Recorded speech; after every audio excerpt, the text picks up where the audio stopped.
প্রায় ৩ দশক পর হতে যাচ্ছে ঢাকা বিশ্ববিদ্যালয় কেন্দ্রীয় ছাত্র সংসদ ও হল সংসদের নির্বাচন। শনিবার ছিল প্রচার প্রচারণার শেষ দিন। সকাল থেকে ব্যস্ত ছিলেন প্রার্থীরা।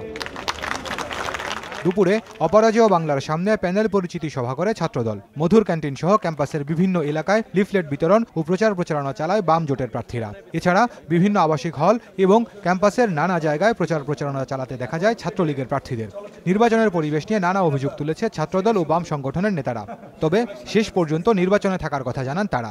একটি টেলিভিশন চ্যানেল সর্বোচ্চ 4টি এবং প্রিন্ট মিডিয়া সর্বোচ্চ 2টি। এই প্রক্রিয়াটার মধ্য দিয়ে তো যেটি করা হচ্ছে যে একটা নিয়ন্ত্রিত নির্বাচন, অধিকার খর্ব করার একটা পরিস্থিতি তৈরি করেছে এবং তাদেরকে অনেক ক্ষেত্রে আমাদের সাধারণ ছাত্রছাত্রীরা অধিকার বঞ্চিত হচ্ছে। শিক্ষকদের আমলাতান্ত্রিক একটা জটিলতার যে একটা পরিস্থিতি, ওই কারণে ছাত্রলীগ বলছে নির্বাচনের সুষ্ঠু পরিবেশ রয়েছে। এত বছর পর নির্বাচন, তারপরে কোনো অনাকাঙ্ক্ষিত ঘটনা ঘটেনি নির্বাচনকে কেন্দ্র করে। তারপর আসলে কিসের ভিত্তিতে এগুলো বলছে এটা আসলে আমাদের বোধগম্য নয়। এদিকে দীর্ঘ সময় পর ক্যাম্পাসে মিছিল করে জাতীয় পার্টির ছাত্র সংগঠন জাতীয় ছাত্র সমাজ।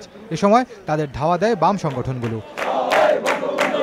আর ছাত্রলীগ বলছে ডাকসু নির্বাচনকে কেন্দ্র করে ছাত্র সমাজ বা ছাত্র শিবির সহ কোনো নিষিদ্ধ সংগঠনের কর্মসূচির বিরুদ্ধে তারা। ঢাকা বিশ্ববিদ্যালয়ের শাহবাগ থানায় সংবাদ সম্মেলনে ডিএমপি কমিশনার জানান, বিশ্ববিদ্যালয় কর্তৃপক্ষের অনুরোধে রোববার সন্ধ্যা থেকে সোমবার সন্ধ্যা পর্যন্ত ক্যাম্পাসে জনসাধারণ ও যানবাহন চলাচল নিয়ন্ত্রণ করা হবে। 10 তারিখ সন্ধ্যা 6টা থেকে আমরা ঢাকা বিশ্ববিদ্যালয় এলাকায় সাধারণের চলাচল সীমিত রাখব আইন শৃঙ্খলার স্বার্থে, এবং বিভিন্ন জায়গায় আমাদের কয়েকটি চেকপোস্ট থাকবে। এদিকে ডাকসুর ভোট গ্রহণের খবর সংগ্রহে গণমাধ্যম কর্মীদের সংখ্যা নির্ধারিত করে দেওয়ার বিষয়ে প্রশ্ন করলে বিশ্ববিদ্যালয়ের প্রক্টর কোনো জবাব না দিয়ে এ ব্যাপারে ডিএমপি কমিশনারকে কথা বলতে বলেন। আমার মনে হয় না সংবাদ সংগ্রহের ব্যাপারে এটা কোনো ঘাটতে হবে। খান মোহাম্মদ রুমেল, সময় সংবাদ, ঢাকা। শিক্ষক সমিতি আমাদের